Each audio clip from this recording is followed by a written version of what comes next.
जलवाई गांव की सुबह हमेशा की तरह सुनहरी थी। सूरज की हल्की किरणें खेतों पर बिखर रही थीं और ठंडी हवा वातावरण में सुकून घोल रही थी। उसी गांव में सुरेश और रमेश नाम के दो किसान रहते थे। दोनों के खेत पास पास थे और दोनों ही सादा अकेला जीवन जीते थे। हर दिन की तरह आज भी वे सुबह जल्दी उठे। अपने काम पर जाने से पहले थोड़ा नाश्ता करने के लिए सीधे रामू काका की ठेले की ओर चल पड़े, जहां सुबह सुबह ही चहल पहल शुरू हो चुकी थी। अरे सुरेश, आज जल्दी आ गए। काका, आपकी आलू पूरी का स्वाद ही ऐसा है। सच में काका, बहुत मजा आ जाता है। बेटा, अब शादी भी कर लो। काका, आपके जैसा स्वाद कहीं नहीं मिलेगा। अच्छा, सुबह तो यहाँ खाते हो, रात को क्या करते हो? भूखे सो जाते हो क्या? अरे काका, रात को तो हम राजा जैसे खाते हैं। सुरेश और रमेश एक साथ रहते थे, लेकिन उन्हें खाना बनाना नहीं आता था। इसलिए पड़ोस की बूढ़ी अम्मा उनके लिए रोज खाना बनाती थी। एक शाम खेत से लौटते वक्त सुरेश ने अचानक कहा, अरे रमेश, आज मटन खाने का मन है। मन तो मेरा भी है, पर अम्मा को बनाना आता होगा? अरे अम्मा है, सब आता है। दोनों 1 किलो मटन खरीदकर अम्मा को दे आते हैं। अम्मा मसाले डालकर मटन को हांडी में पकने 2 घंटे बाद दोनों अम्मा के घर पहुंचते हैं। अम्मा, मटन तैयार है। बैठो बेटा, अभी लाती हूँ। अम्मा गरम मटन और चावल परोस देती हैं। वाह अम्मा, खुशबू कमाल है। दोनों ने जैसे ही पहला निवाला खाया, अम्मा, ऐसा मटन तो मैंने अपनी पूरी जिंदगी में नहीं खाया। बहुत ही टेस्टी है। सच में अम्मा, अगर आप होटल खोल दो ना तो बहुत फेमस हो जाओगी। मुझे कुछ नहीं चाहिए, बस तुम दोनों खुश रहो। दोनों मटन करी और चावल का मजा लेने लगी। उन्हें नहीं पता था कि अम्मा का यही हुनर उनकी जिंदगी बदलने वाला है। अगली सुबह खेत जाती समय उनकी नजर एक नए ठेले पर पड़ी। आओ आओ, 120 रुपये में पेट भर चिकन करी चावल। चल आज आलू पूरी छोड़ चिकन खाते हैं। हाँ, चल देखते हैं। दोनों ठेले पर पहुंचकर बोली, भाई 2 प्लेट चिकन करी लगाओ। ठेले वाला जल्दी से 2 प्लेटें परोस देता है। खुशबू ठीक थी, लेकिन पहला निवाला लेते ही दोनों के चेहरे बदल जाते हैं। अरे, ये कैसा चिकन है? ना नमक, ना मिर्च, बिल्कुल फीका। सच में इतना बेस्वाद खाना पहली बार खा रहा हूँ। ठेले वाला चुपचाप खड़ा रहा, उसने कुछ नहीं कहा। दोनों जैसे तैसे खाना खत्म करके खेत की ओर निकल गए। दिन भर कड़ी मेहनत के बाद जब शाम को दोनों वापस लौट रहे थे तो उन्होंने वही ठेला फिर देखा, लेकिन इस बार। अरे सुरेश, देख तो सही, इतना फीका खाना होने के बावजूद भी कितनी भीड़ है। सच कह रहा है भाई, लोग बिना स्वाद के भी इतने चाव से खा रहे हैं। अगर ये लोग हमारी अम्मा के हाथ का मटन खा लें तो दीवाने हो जाएंगे। वो तो ठीक है, लेकिन हम कर भी क्या सकते हैं? हम तो किसान हैं, हमें ठेला लगाना थोड़ी आता है। चल छोड़, घर चलते हैं, फिर सोचेंगे। दोनों घर लौट आए, लेकिन सुरेश के मन में कुछ चल रहा था। वो चुपचाप ही कोने में बैठ गया और गहरी सोच में डूब गया। अरे भाई, क्या सोच रहा है इतना? कुछ बोल भी दे। रमेश, मेरे दिमाग में एक आइडिया आया है। क्यों ना हम भी अपना ठेला शुरू करें? वैसे भी अभी खेत में काम कम है। ठेला? लेकिन भाई, हमें तो खाना बनाना ही नहीं आता, फिर कैसे करेंगे? अरे यार, हमारे पास अम्मा है ना, उनसे खाना बनवा लेंगे और हम बेचेंगे। उनके हाथ में तो जादू है। देख लेना, हमारा ठेला जरूर चलेगा और खूब चलेगा। मुझे तो लगता है अब सो जाना चाहिए, ज्यादा मत सोच। रमेश ने बात वहीं खत्म कर दी, लेकिन सुरेश के मन में कुछ बड़ा करने की आग जल चुकी थी।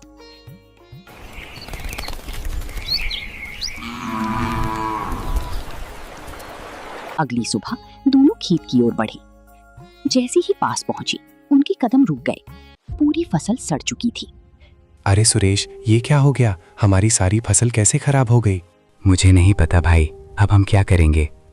दोनों उदास होकर पास के पेड़ के नीचे बैठ गए। तभी गांव का सेठ वहां आ पहुंचा। अरे, सुना है तुम्हारी फसल खराब हो गई? हाँ सेठ जी, सब बर्बाद हो गया। तो अब मेरे पैसे कैसे लौटाओगे? 21 तारीख पास है, जल्दी इंतजाम करो, नहीं तो खेत हाथ से जाएगा। सेठ ये कहकर चला गया। दोनों और भी परेशान हो गए। भाई अब तेरे आइडिया पर सोचने का समय आ गया है। ये सुनते ही सुरेश के चेहरे पर उम्मीद की झलक आई। मेरा यकीन करो, हमारा ठेला जरूर चलेगा। दोनों तुरंत अम्मा के घर पहुंच गए। अम्मा, हमें आपकी मदद चाहिए।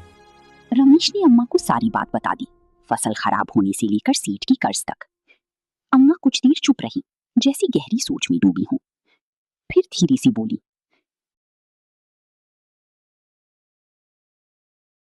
ठीक है बेटा, अगर तुम दोनों सच में मेहनत करने को तैयार हो तो मैं भी तुम्हारा साथ दूंगी। मिलकर कोशिश करेंगे। भगवान ने चाहा तो सब ठीक होगा। ये सुनते ही दोनों के चेहरे पर खुशी लौट आई। उनमें एक नई उम्मीद जाग गई।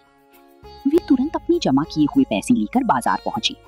वहां से उन्होंने ताजा मटन, तरह तरह के मसाले, बढ़िया चावल और जरूरी बर्तन खरीदे। भाई अब तो सब तैयार है, बस कल का इंतजार है। अगले दिन सुबह सुबह जब पूरा गांव धीरे धीरे जाग रहा था, सुरेश और रमेश ने अपना ठेला गांव के बीचों बीच लगा दिया। दोनों के दिल तेजी से धड़क रहे थे।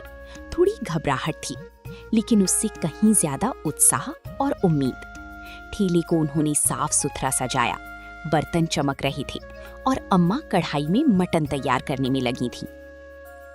देसी मटन चावल, आओ आओ गांव वालों, सबसे बढ़िया देसी मटन और चावल खाओ, आओ आओ। शुरू में लोग बस दूर से देखकर निकल रहे थे, तभी दो गांव वाले ठेपास आकर रुक गए। अरे तुम दोनों तो किसान थे ना, ये मटन का ठेला कब से लगाने लगे? अरे भाई, हम किसान भी हैं और सबसे बढ़िया देसी मटन भी बनाते हैं। अरे यार, मटन तो बहुत महंगा होता है, इससे अच्छा तो मैं चिकन खा लूं। अरे भाई, ये हमारा खास चूल्हे पर बना हुआ देसी मटन है, एक बार खाकर देखो, फिर खुद बताना कैसा लगा। अच्छा, इतना कह रहे हो तो एक बार खाकर देखते हैं। दोनों ने एक एक प्लेट मटन और चावल लिया। जैसे ही पहला निवाला खाया, उनकी आंखें चमक उठी और चेहरे पर खुशी आ गई। अरे भाई, सच में कमाल है। ऐसा मसालेदार और स्वादिष्ट मटन तो मैंने आज तक नहीं खाया। उनकी बात सुनकर आसपास खड़े लोग भी उत्सुक हो गए और धीरे धीरे ठेले के पास आने लगे। क्या सच में इतना अच्छा है? अरे भाई, एक बार खाकर देख, उंगलियां चाटता रह जाएगा। धीरे धीरे भीड़ बढ़ने लगी। कुछ ही देर में सारा मटन खत्म हो गया और पूरे गांव में ठेले की चर्चा फैल गई। लेकिन उन्हें नहीं पता था कि यही सफलता आगे परेशानी लाएगी। आत्मविश्वास बढ़ते ही दोनों सेठ के पास पहुंचे। सेठ जी, हमारा ठेला चल पड़ा है, थोड़ा और पैसा चाहिए। हाँ, अब और सामान लेना होगा। ठीक है, पैसे ले लो, लेकिन 21 तारीख को सब लौटा देना। जी सेठ जी। दोनों सामान लेकर अम्मा के घर पहुंचे।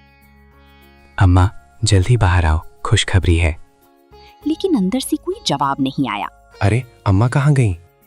तभी पड़ोसी ने बताया, अम्मा को अस्पताल ले गए, वो काम करते करते गिर गई थी। ये सुनते ही दोनों घबरा गए और तुरंत अस्पताल भागे। अम्मा बिस्तर पर लेटी थी। अम्मा, आप ठीक तो हो ना? सुरेश? हाँ बेटा, मैं ठीक हूँ, बस पैर में फ्रैक्चर हो गया है। कोई बात नहीं अम्मा, आप आराम करो, हम खुद बना लेंगे, बस तरीका बता दीजिए। अम्मा ने उन्हें मटन बनाने की पूरी विधि समझा दी, मसाले, मात्रा और पकाने का समय। दोनों घर लौट आए। क्या हम अम्मा जैसा मटन बना पाएंगे? बनाना तो पड़ेगा भाई, 21 तारीख तक कर्ज चुकाना है। अगली सुबह सुरेश और रमेश ने हिम्मत करके खुद मटन बनाया। जैसी तैसी ठेले पर पहुंची और शुरुआत करते ही फिर भीड़ लग गई। भाई, पहले दिन जैसा मटन देना। अरे नहीं, मैं पहले आया हूँ, मुझे पहले दो। भीड़ देखकर रमेश घबरा गया। सुरेश भी चिंतित था। दोनों जल्दी जल्दी खाना परोसने लगे। अरे, आज स्वाद अलग है, कुछ कमी है और मटन भी ठीक से पका नहीं। भाई, आज थोड़ी जल्दी में बना, इसलिए थोड़ा कच्चा रह गया। लोगों ने जैसी तैसी खाना खत्म किया और चले गए। जाते जाते उन्होंने पूरी गांव में खबर फैला दी कि अब पहली जैसा स्वाद नहीं रहा। दोपहर तक सुरेश और रमेश ठेले के पास खड़े इंतजार करते रहे, लेकिन कोई ग्राहक नहीं आया। ठेला सूना पड़ा था और दोनों के चेहरे पर चिंता साफ दिख रही थी। भाई सुरेश, अब क्या करेंगे? कोई हमारा मटन खाने ही नहीं आ रहा, सब नाराज होकर जा चुके हैं। सुरेश चुप था, उसके पास कोई जवाब नहीं था। ऐसे ही 2 दिन बीत गए, ठेला नहीं लगा, कमाई नहीं हुई। उधर 21 तारीख नजदीक आती जा रही थी और सेठ का कर्ज सिर पर बोझ बनता जा रहा था। भाई कुछ तो करना पड़ेगा, अगर पैसे नहीं दे पाए तो खेत भी जाएगा और ठेला भी। अब सिर्फ अम्मा ही हमारी मदद कर सकती हैं। जब तक उनका असली तरीका नहीं समझेंगे, हम वैसा स्वाद नहीं ला पाएंगे। दोनों तुरंत अस्पताल पहुंची। अम्मा के पास जाकर बैठ गए। अम्मा, हमने आपके बताए तरीके से ही मटन बनाया, लेकिन वैसा स्वाद बिल्कुल नहीं आया। अरे बेटा, मैंने तो सब सही बताया था, फिर भी कैसे नहीं बना? अम्मा, क्या आप कुछ अलग डालती हो? कोई खास मसाला या कोई राज? नहीं बेटा, सब वही साधारण मसाले हैं, कोई खास चीज नहीं डालती। दोनों और भी उलझन में पड़ गए। तभी अम्मा ने कुछ सोचकर उनसे एक सवाल पूछा। अच्छा बेटा, तुम मटन किस बर्तन में पकाते हो? अम्मा, हम तो तांबे के बर्तन में बनाते हैं, वही बड़ा वाला। बस यही गलती है बेटा, असली स्वाद मसालों से नहीं, पकाने के तरीके से आता है। मैं हमेशा मिट्टी की हांडी में धीमी आंच पर मटन पकाती हूँ। हांडी की खुशबू और धीरे धीरे पकने का स्वाद ही उसे खास बनाता है। अगर तुम भी वैसा ही बनाओगे तो वही पुराना स्वाद वापस आ जाएगा। ये सुनते ही दोनों की आंखों में उम्मीद की चमक लौट आई। दोनों तुरंत घर गए, मिट्टी की हांडी ली और उसी तरीके से मटन पकाया। फिर ठेला लगाकर खड़े हो गए। कुछ ही देर में 2 गांव वाले आए। अरे रमेश, आज भी अच्छा मटन बनाया है या नहीं? एक बार खाकर देखिए, फिर बताइए। दोनों ने जैसे ही पहला निवाला खाया, उनके चेहरे खिल उठे। वाह, अब आया मजा, बिल्कुल पहले दिन जैसा, मसालेदार और स्वादिष्ट। इसे कहते हैं असली देसी मटन। अब तो रोज यही खाएंगे। धीरे धीरे फिर से भीड़ लगने लगी। उनका ठेला पूरे गांव में मशहूर हो गया। 21 तारीख आने से पहले ही दोनों ने सेठ का सारा कर्ज चुका दिया। कुछ दिनों बाद अम्मा भी ठीक होकर घर लौट आई। अम्मा, आपका आशीर्वाद था, तभी सब ठीक हुआ।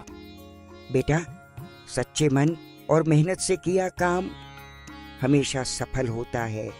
और सच में उनकी मेहनत ने उनकी किस्मत बदल दी और कहानी का अंत यही हुआ।